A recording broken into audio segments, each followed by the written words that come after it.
Bugun 6 yanvar 2026-yil 39 hafta va 3 kunlik homiladorman.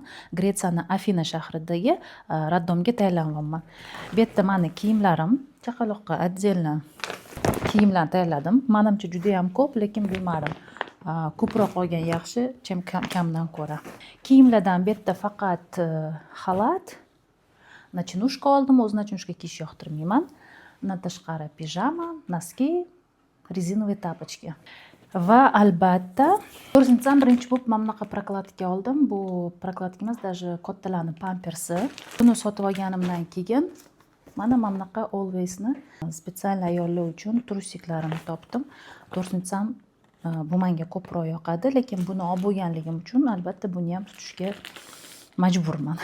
Undan tashqari mana bunaqa bir martalik ishlatiladigan prostень 90 ga 60. Bolnitsada o'zimga ham, keyin chaqaloqga ham ishlatsa bo'ladi. Pampers yarmini oldim. Bolnitsada ham berishadi, shuning uchun ko'p olmadim.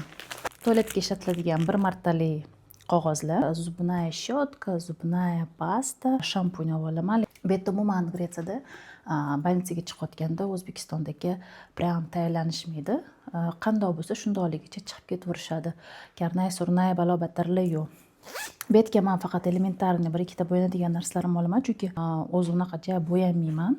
Bu marta ishlatiladigan kipriklar oddiygina bo'ladi.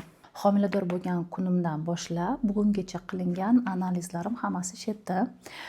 Keyingi videoda hamma analizlarga, dorilarga qancha ketkazganim haqida gapirib beraman.